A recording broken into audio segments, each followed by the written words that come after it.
चीन तो उसका सबसे बड़ा आरोप उस पर लगता है। दुनिया भर में अगर मानवाधिकारों को सबसे ज्यादा का उल्लंघन करता है तो एक चीन है या फिर दूसरा नॉर्थ कोरिया है, जो चीन की शय पर ही पलता है। मैं आता हूं आपके पास, लेकिन सुमित हमारे साथ हैं। सुमित, एक तरफ चीन के साथ भारत एलएसी पर इस तरह से सीना तान के खड़ा है, अमेरिका भारत के साथ ट्रंप प्रशासन में भी खड़ा था और बाइडेन प्रशासन में भी वो दिखता है कि मोदी सरकार से, प्रधानमंत्री नरेंद्र मोदी से जो बाइडेन की कितनी अच्छी केमिस्ट्री है।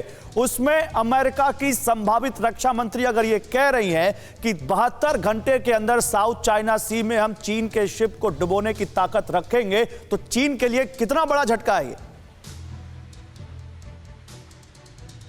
देखिए, चीन के लिए झटका इसलिए क्योंकि बिल्कुल हमारे जिस तरीके से एक्सपर्ट बता रहे थे कि लोगों को लग रहा था कि बाइडेन के आने के बाद खासतौर पे चीन को लग रहा था कि उनकी पॉलिसी में थोड़ी सॉफ्टनेस आएगी या थोड़ी नरमी आएगी और कॉपरेशन जो था वो चीन के साथ बढ़ेगा। लेकिन अगर आप मान के चले, हमेशा गौरव, अमेरिका का जो फॉरेन पॉलिसी हो या फिर डिफेंस पॉलिसी हो, वो हमेशा एक तरीके की रहती है, चाहे सत्ता बदले ना बदले, लेकिन उनकी जो पॉलिसी रहती है वो एक स्टैटिक पॉलिसी रहती है। चाहे वो आपको याद होगा कि अफगानिस्तान में अगर टेररिज्म को लेकर थी पॉलिसी, तो वो उसी अग्रेशन पॉलिसी के ऊपर कई सालों तक चलते रहे, जब तक उनका जो उनके मिशंस थे या फिर उनकी जो पॉलिसीज थी वो अकम्प्लिश नहीं हुई उनके लेवल तक लेकर। तो चीन के साथ भी कुछ ऐसा ही होने वाला है। चीन का अग्रेशन या चीन का जो थ्रेट परसेप्शन था अमेरिका को लेकर, वो बढ़ेगा। आपको याद होगा कि चीन की तरफ से कई बार आया था कि वो एक सुपर पावर बनने वाले हैं, उनकी नेवी बहुत ज्यादा बढ़ जाएगी। तो ये अमेरिका को लगातार ये थ्रेट चीन की तरफ से मिल रहा है, बिल्कुल मिल रहा है। और जो बाइडेन की सरकार में कुछ बदलेगा नहीं, बल्कि और खराब हालात बन सकते हैं चीन के लिए। सही कह रहे हैं आप सुमित।